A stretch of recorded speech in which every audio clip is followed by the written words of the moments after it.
안녕하십니까, 레피드입니다. 1월 19일 두산중공업 보도록 하겠습니다.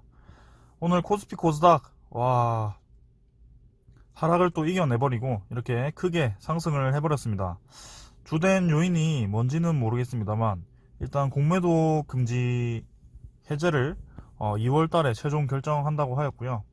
3월 달에 공매도 재개를 안 할 수도 있다는 그런 뉘앙스를 풍기면서 좀 호재가 작용을 한 것 같습니다. 그리고 내일은 바이든 대통령이 이제 취임식을 올리고요. 본격적으로 바이든 행정부가 출범하는 날입니다. 그래서 그런지 일단 코스피 코스닥 그리고 외국인과 기관이 크게 들어와서 주가를 좀 끌어올리는 모습이었습니다. 최근에 계속 우려하던 그 개인 지분이 좀 나갔고요. 다행히 진짜 얼마 만에 이렇게 크게 나갔는지 좀 오랜만에 기관과 외국인이 들어왔습니다.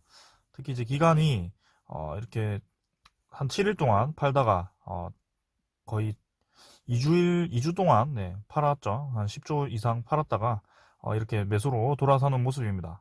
하지만 아직 안심하기엔 이런 게 이전에도 이렇게 중간중간에 크게 들어온 적이 있었기 때문에 안심하기는 좀 이르다고 봅니다. 하지만 지수가 상대적으로 좀 많이 상승한 것 같은데 특정 종목 위주로 또 많이 상승하는 그런 편중화된 모습이 보였습니다. 지수가 일봉상으로 보면 어제 음봉을 이겨내는 그런 양봉이 나오긴 했습니다. 어제 갭도 좀 메웠고요. 그래서 어제 하락분을 그대로 다 올려놨죠. 네, 포인트도 7포인트 정도 더 상승을 시켰고 하지만 완전히 상승세로 돌아선지는 하루 정도 더 지켜봐야 될 것 같아요. 지금은 21선 딛고 이렇게 반등하는 그런 차트 모양이긴 하지만 하루하루가 지금 변동성이 크기 때문에 좀 더 지켜봐야 될 것 같고 이대로 좀 더 지수를 올렸다가 계속 매물을 고점에서 던질 것인지 이들의 행방이 굉장히 궁금합니다. 이렇게 혼란스러운 장이 계속 이어지고 있는데요. 그래도 지금 지수가 반등을 좀 해도 보수적으로 접근하는 게 맞다고 봅니다. 그리고 삼성전자, 현대차, 특히 현대차 그룹이 많이 오르면서 이렇게 지수가 끌어올랐고요. 그 위주로 이렇게 외국인과 기관이 들어온 것 같습니다. 코스닥도 마찬가지고, 외국인이 들어왔습니다. 오랜만에 외국인이 들어왔고, 기관 매도가 이제 끊어졌죠. 드디어 기관 매도가 끊어졌어요. 그래서 의미가 좀 있다라고 보여지고요. 코스닥도 오늘 아침에 많이 내리다가 이렇게 외국인과 기관이 쌍매수를 하면서 들어온 모습 좋아 보입니다. 하지만 21선 아래에 아직 위치를 하고 있고 아직은 조금 안심하기는 이릅니다. 하지만 요때처럼 연속으로 음봉이 가차없이 떨어지는 그런 현상은 좀 멎은 것 같고요. 요런 과정도 있기 때문에 조금은 더 지켜봐야 될 것 같습니다. 미국이 어떻게 흘러갈지, 금리가 어떻게 흘러갈지 계속 지켜보는 게 맞다고 봅니다. 일단 오늘 좋게 마무리를 했고요. 관심 종목 두산중공업 보도록 하겠습니다. 두산중공업이 200원 상승해서 13,300원, 300원으로 마무리를 했고요. 다른 종목에 비해서 많이 상승하지 못했습니다. 지금 지수가 떨어질 때는 한 800원 정도 떨어졌다가 오늘 상승을 이제 반등을 크게 했는데 그 반도 회복을 못하는 모습이었는데 일단 거래량이 죽어 있습니다. 거래량이 죽어 있고 두산중공업보다는 그런 삼성전자 같은 아니면 현대차 같은 대형주 위주로 많이 쏠렸습니다. 전기차나 뭐 반도체 같은 종목이요. 그래서 친환경 에너지 관련주도 오늘 사실 많이 올랐습니다. 지금 보시면 에너지가 두산퓨얼셀, 그리고 환화솔루션, 신성ENG, CS윈드 뭐 이렇게 많이 올랐습니다. 같은 풍력 테마인데도 두산중공업이 좀 힘을 못 받는 모습이었어요. 좀 아쉬운 모습이긴 했는데 그래도 다행인 것은 일봉상으로 쌍바닥 지점을 확실하게 다시 반등하는 모습이었습니다. 원래는 이때 반등을 좀 본격적으로 하는 모양새였는데요. 지수가 내리면서 같이 끌어내려진 것 같고 다행히 121선 지키면서 양봉을 띄웠습니다. 좀 의미 있는 양봉이 나온 것 같고요. 내일 뭐 지수가 어떻게 흘러갈지 모르겠지만 차트로만 접근했을 때는 21선 딛고 반등을 하는 모양새라 두산중공업도 좀 좋게 흘러갔으면 좋겠습니다. 그래서 다시 요 쌍바닥 W자를 다시 그리는 게 맞다고 보고요. 지금 주봉상으로나 월봉상으로나 아슬아슬하게 지금 줄타기를 하는 모습입니다. 그래서 저는 이번 하락세가 계속 이어졌다면 12,500원 선 여기 60 월봉선까지도 생각을 했었는데 다행히 지수가 반등을 하면서 이렇게 일봉상으로도 무너지지 않고 버텨줬습니다. 오늘은 이제 기간이 그간 매도세를 계속 이어가다가 드디어 30만 주 정도 들어왔고요. 외국인도 12만 주 들어오면서 오랜만에 이렇게 쌍끌이를 좀 했습니다. 제대로 된 쌍끌이죠. 근데 뭐 저번에도 쌍끌이를 하고 나서 매도세를 이어갔기 때문에 뭐 크게 의미 부여는 하지 않겠습니다. 근데 오랜만에 이렇게 기간이 들어왔고 그 팔던 금융 투자가 좀 들어왔습니다. 뭐 얘들은 들어왔다 나갔다 하기 때문에 뭐 크게 의미 두지 않고 연기금이 좀 들어왔으면 좋겠는데요. 연기금은 계속해서 매도를 이어가고 있다. 하지만 매도세는 거의 줄었다라고 보여집니다. 그래서 지금 외국인이 12만 주 정도 잡혔는데 뭐 장 마지막 마감에는 어떻게 잡힐지 일단 추정값이기 때문에 좀 더 매수를 했을 수도 있습니다. 그래서 60일 정도에서는 지금 1300만 주를 순매수를 했기 때문에 60일 정도면 요 고점 구간입니다. 요 구간이기 때문에 두산중공업은 오를 수밖에 없다고 생각을 합니다. 외국인이 계속 지분을 유지를 하고 있어요. 그래서 평단가도 그 최근에 들어온 가격 그 주식들의 신주식들의 가격대는 상당히 높을 것으로 보이고요. 13,300원, 300원이 지금은 좀 낮은 구역에 속할 것 같습니다. 그래서 가뿐하게 이렇게 반등을 좀 해서 쌍바닥 다지고 다시 올라가는 형태로 만들었으면 좋겠고요. 증시가 조금 불안한 모습인데 내일 또 어떻게 흘러갈지, 그리고 내일 바이든 정부가 출범할 때 신재생에너지에 대해서 분명히 말할 겁니다. 그때 이 재생에너지 섹터들이 어떻게 움직일지 좀 기대가 되긴 합니다. 그래서 뭐 천천히 접근하려고 해요. 두산중공업. 또 제가 재밌는 걸 좀 발견을 했는데요. 뭐 다른 건 아니고요.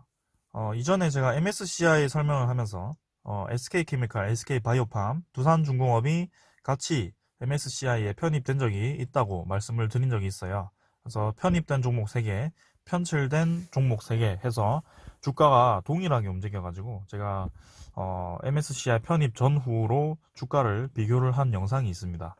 뭐 그거는 뭐 나중에 찾아보시면 될 것 같고, 일단 이 차트 보시면 어디서 많이 보던 차트죠. 두산중공업 차트와 굉장히 유사한 구간입니다. 한번 슈팅을 강하게 주고 나서 쌍바닥을 터치하고 나서 21선을 돌파하고 다시 한번 MSCI 11월 30일까지 주가를 끌어올린 다음 그 이후에 기간의 매도세 물량으로 주가가 많이 하락한 모습입니다. 그리고 다시 한번 121선 근처에서 반등을 하는 모습. 너무 패턴이 비슷하죠. 지금 투자자 지분도 보시면 외국인이 지분이 올라갔습니다. 올라갔고요. 외국인 지분은 여기서 올렸고 나머지 기관은 계속 매도를 한 모습입니다.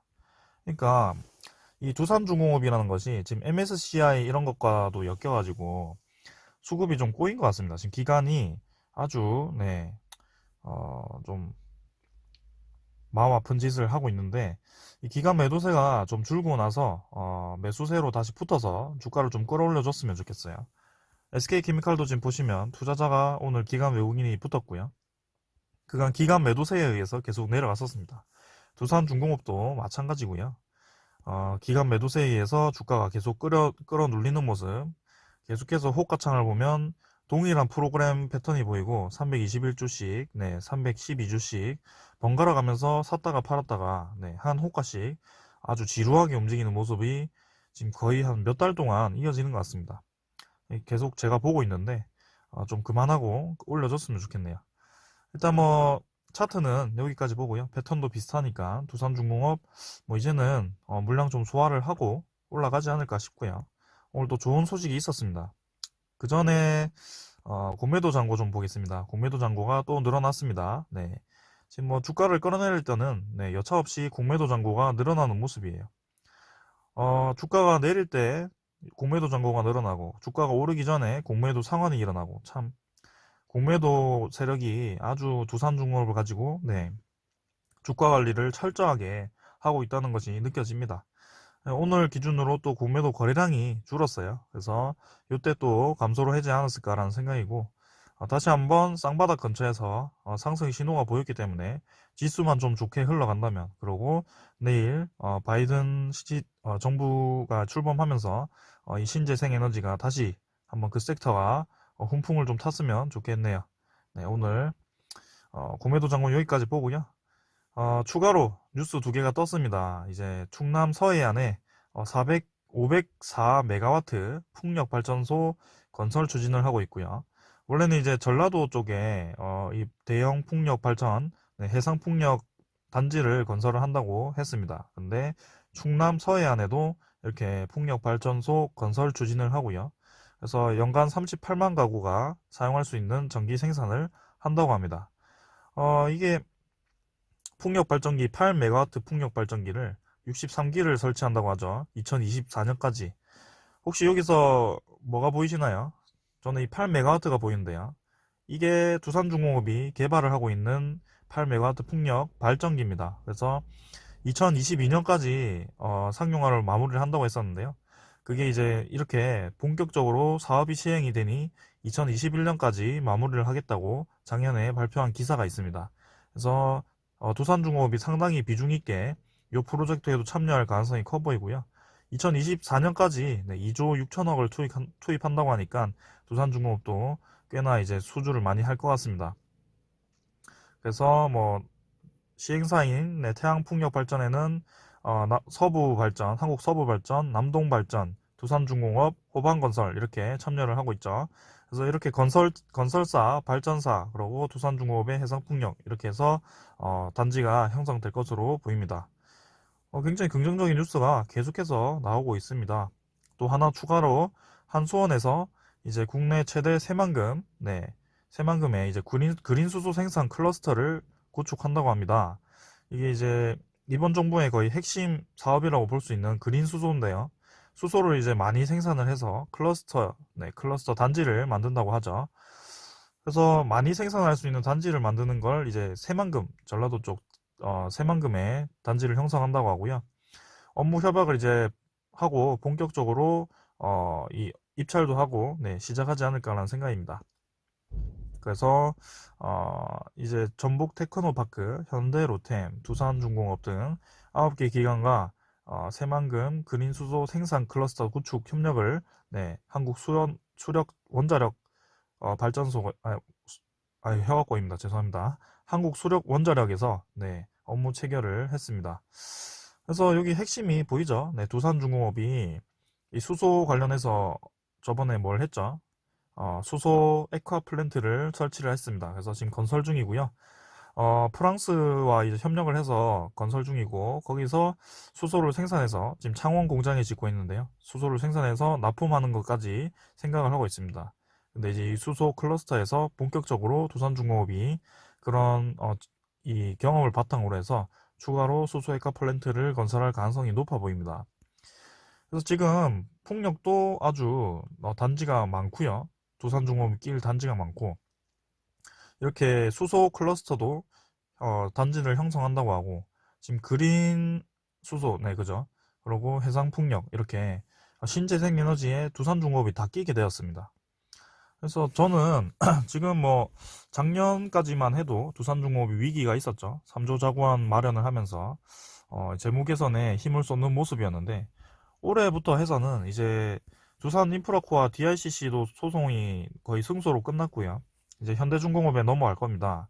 그 과정에서 두산 밥켓을 떼서 이제 두산중공업에 붙이는 건지 뭐 확실하게는 모르겠지만, 두산 밥켓도 상당히 어제 제가 말씀드린 것처럼 두산인프라코아 밑에 있기 때문에 두산인프라코아 연결 매출액이 커 보이는 거지, 사실은 두산 밥켓 매출액이 더 큽니다.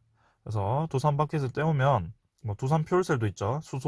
이 수소 클러스터를 생산하게 되니까 그런 수소 시너지, 두산중공업이 거의 핵심이 된 겁니다. 지금 수소 연료 전지도 하고 두산 퓨얼셀을 통해서, 그다음에 수소 생산도 하고 두산중공업을 통해서 이렇게 알짜 기업들이 많이 있습니다. 그리고 수소 이용해서 하는 게 또 있어요. 제가 따로 설명을 드리진 않았지만 수소 드론을 생산을 합니다. 지금 수소 그 기업 이름이 기억이 안 나는데, 두산 무슨, 이노베이션?